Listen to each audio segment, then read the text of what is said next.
ये मिजाजे खामोशी, ये मिजाजे खामोशी तुम्हें जीने ना देगी। अगर चैन से जीना है तो कोहराम मचा दो, कोहराम मचा दो, कोहराम मचा दो। दोस्तों नमस्कार, कैसे हैं आप? मुझे उम्मीद है कि आप खुश होंगे, मज़े में होंगे। मैं भी बहुत खुश हूँ, मज़े में हूँ, बिंदास हूँ, झक्कास हूँ और अपनी आरसीएम लाइफ को बहुत शानदार तरीके से एंजॉय कर रहा हूँ। ये बात मैंने क्यों बोली? ये बात मैंने इसलिए बोली क्योंकि सन 2021 से सन 2025 को नेटवर्क मार्केटिंग आरसीएम बिजनेस के लिए गोल्डन पीरियड बताया गया है। क्योंकि कोई भी जब काम शुरू होता है ना, नया नया कोई भी काम जब नया नया शुरू होता है तो वो धीरे धीरे ग्रो करता है और धीरे धीरे ग्रो करता है। उसके बाद में जब लोगों को धीरे धीरे समझ में आने लगता है, तो धीरे धीरे लोगों को जब लगता है कि अब तो ये चलने वाला बिजनेस है, फिर ये एक्सप्लोड होता है। एक्सप्लोड को समझते हैं? एक्सप्लोड का मतलब होता है एकदम न्यूक्लियर रिएक्शन, फटना जैसे। तो अब समय आ चुका है नेटवर्क मार्केटिंग का, आरसीएम बिजनेस का। कंपनी भी बहुत स्पीड से काम करने की तैयारी में है। कंपनी ने बहुत सारे ऑफर्स भी दे दिए हैं, बहुत सारे नए नए प्रोडक्ट्स आते चले जा रहे हैं। लेकिन इन प्रोडक्ट लॉन्चेस का केवल उन्हीं लोगों को फायदा होगा जिनके पास में टीम होगी, जिनके पास नेटवर्क होंगे, जिनके साथ लोग काम कर रहे होंगे। और अगर आप अपनी टीम को बढ़ाना चाहते हैं तो आपको ज़्यादा से ज़्यादा नए लोगों को जाकर के आरसीएम बिजनेस के बारे में जानकारी देनी होगी। अगर हम संकल्प ले लें कि हम कम से कम एक परिवार में जाकर रोज आरसीएम बिजनेस के बारे में बताएंगे, प्रोडक्ट्स लेकर के अपने साथ जाएंगे, तो मेरा मानना यह है कि 30 दिन में अगर 30 परिवारों से आप मिले ना, तो आप देखेंगे आपका सेलिंग भी बढ़ जाएगी, आपका बिजनेस वॉल्यूम भी पर्सनल आईडी पर बढ़ेगा, आपकी न्यू ज्वाइनिंग्स भी बढ़ेंगी।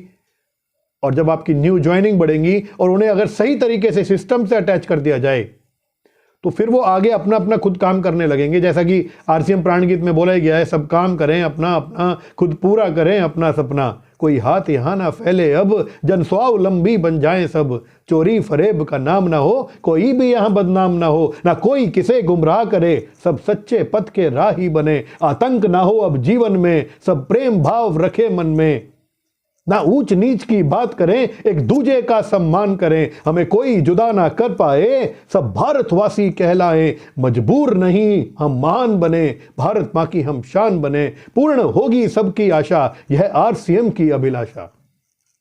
तो अब सब अपने अपने लेवल पे, अपने अपने शहर में, अपने अपने स्टेशन पे इतना तेजी से कोहराम मचा दें, इतना तेजी से काम करें कि मजा आ जाए, शानदार तरीके से काम करें।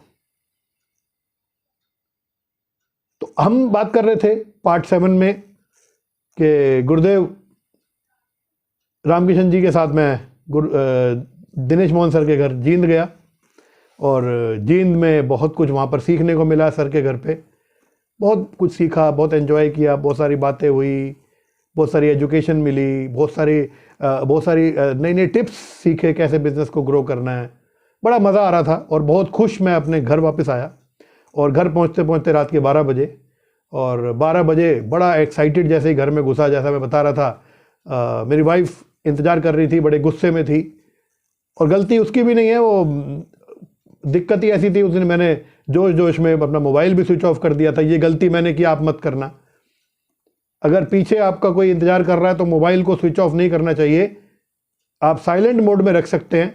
और जैसे ही आप देखें तो बहुत ज़रूरी है, अगर घर से फ़ोन आ रहा है तो ज़रूर आपको अटेंड करना चाहिए, लेकिन मैंने ये गलती की, आप मत करना। एक गलती जो मैं बहुत टाइम तक करता रहा और आज की डेट में मेरी टीम में, मेरे आसपास के बहुत सारे लोग ये गलती कर रहे हैं। अगर आप ये गलती कर रहे हैं या आपकी टीम में कोई गलती कर रहा है तो कृपया करके मेरी आपसे रिक्वेस्ट है कि इस गलती को सुधारें, इस गलती को आप अपनी टीम के लोग को बैठ करके समझाएं, बताएं। और अगर वो नहीं माने तो ये वाला वीडियो आप उन्हें शेयर कर दें, तो शायद वो मेरी गलती से सीख जाएंगे, तो उनका बहुत सारा समय और पैसा बच जाएगा। उस गलती के बारे में मैं अभी जिक्र करूंगा। तो मैं घर पहुंचा तो बहुत बीवी ने डांटा मुझे, बहुत सारी बातें हुई और बहुत सारी चीज़ें हुई। और मैंने बचपन से एक बात सीखी थी कि अगर सामने वाला व्यक्ति गुस्से में है ना, तो कुछ नहीं करना है, आपको चुपचाप सुनते रहना है। और जब थोड़ी देर बाद उनका गुस्सा शांत हो जाए तो फिर ठंडे दिमाग से अपनी बात को रखना है। तो ऐसी बात नहीं है, अगर आप उनकी बात को सुन लेंगे तो फिर वो भी आपकी बात को ज़रूर सुनेंगे। तो मैं भी चुपचाप सुनता रहा, समझ रहा था मैं। और जब उन्होंने अपनी बात सारी रख दी तो मैंने उनको एक ही बात बोली कि अब जो हो चुका उसका तो कुछ नहीं हो सकता, ये गलती मैं आज से नहीं करूँगा, मैं फ़ोन का ध्यान ज़रूर रखूँगा, हम बैठ करके एक सॉल्यूशन निकालते हैं। और एक बहुत अच्छा काम मैंने किया, एक बहुत अच्छा काम मैंने ये किया कि जैसे मैंने आपको जिक्र किया था, जब मैं रामकृष्ण जी के कार में बैठा था तो वो उस टाइम पे सीडी चलती थी, अभी तो यूट्यूब वगैरह हो गया, उस टाइम पे सीडी चलती थी ज़्यादा, यूट्यूब का इतना ज़्यादा क्रेज़ नहीं था, तो वो सीडी चलती थी। तो मैं सर से एक सीडी लेकर के आ गया था और मैंने उनको ये बोला कि आप ऐसा करो, मैं जब तक फ्रेश होता हूँ और आप जब तक खाना वाना रेडी करके खाना लगाओ, हम मिल करके खाना खाएंगे। और एक सीडी मैं लाया हूँ, एक सीडी मैं लाया हूँ और वो सीडी हम सुनेंगे। वो आरसीएम को लेकर के काफ़ी नेगेटिव थी, ये कैसा बिजनेस है, वो बोलती थी कि कैसा बिजनेस है, रात को 12-12 बजे तक चलता है, फ़ोन ऑफ कर देते हैं, ये है वो, बहुत सारी बातें हो रही थी। मैं सारी बातें कैसे बताऊँ आपको, ज़रूरत भी नहीं है ज़्यादा नेगेटिव बात करने की। लेकिन मैंने उनको ये बात बोला कि अगर ये सीडी सुनने के बाद, ये टेप सुनने के बाद अगर आपको लगता है कि आरसीएम बिजनेस अच्छा नहीं है तो फिर मैं नहीं करूँगा, और अगर इसके बाद आपको लगता है कि आरसीएम बिजनेस करना है तो फिर आप मेरी हेल्प करना। तो मैंने बड़े मुश्किल से उस मामले को टैकल किया, हमने साथ बैठ के खाना खाया और वो टेप हमने पूरी, खाना खाते खाते वो टेप पूरी सुनी हमने। और टेप सुनने के बाद में थोड़ा गुस्सा शांत हुआ, थोड़ी पॉजिटिविटी आई आरसीएम को लेकर के। और बचपन से मैंने एक चीज़ और अपने पेरेंट्स से सीखी थी कि जब भी झगड़ा हो जाए ना घर में हस्बैंड वाइफ में, ये गलती मैंने कभी नहीं की, अगर कोई करता हो तो उसको ना करे। जब हस्बैंड वाइफ में झगड़ा हो जाए ना तो किसी तरीके से भी सॉल्यूशन निकाल करके ही सोएं, सुलह करके ही आप आराम करें और अगले दिन तक उस झगड़े को जाने ना दें। फिर देखें आपकी लाइफ कितनी अच्छी हो जाएगी। गलती आपकी है तो मान लें, अगर उनकी गलती है तो वो मान लें, लेकिन कहीं ना कहीं सॉल्यूशन निकाल कर सुलह करके ही सोएं। लड़ाई अगर आज हो गई है ना, झगड़ा आज भी हस्बैंड वाइफ में हो गया है, तो अगले दिन फिर ना जाए वो झगड़ा, वो आज ही ख़त्म हो जाए तो ज़्यादा अच्छा रहता है। ये मैंने बचपन से अपने पेरेंट्स से सीखा था, इसको मैंने अप्लाई किया, बड़ी मुश्किल से मैंने बना बनू के तैयार किया और अगले दिन से मैं काम पर लग गया। अपने बिजनेस में भी फोकस था मेरा और डेली में पढ़ने भी लगा, डेली में टेप्स भी सुनने लगा, डेली में प्लान भी शो करने लगा, सारे काम बड़े मज़े में चल रहे थे। लेकिन एक गलती जो मैं बहुत टाइम तक करता रहा और मेरे आसपास के भी बहुत लोग, आसपास के भी लोग वो गलती कर रहे हैं, उस गलती के बारे में जिक्र मैं करना चाहता हूँ।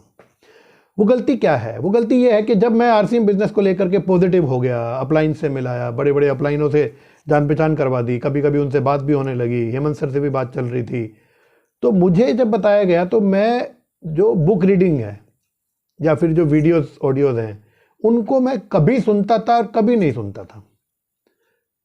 तो उसकी वजह से होता ये था कि जैसे मैंने आज कोई सेमिनार देखा है या आज मैंने कोई मीटिंग देखी है या मैंने आज कोई वीडियो देखा है, आज मैंने या फिर कोई बुक पढ़ी है, तो वहाँ से मैंने कुछ नॉलेज मिली, मुझे कोई मोटिवेशन मिला, कोई एजुकेशन मिली, कोई तरीका मिला, उसको मैंने अप्लाई किया।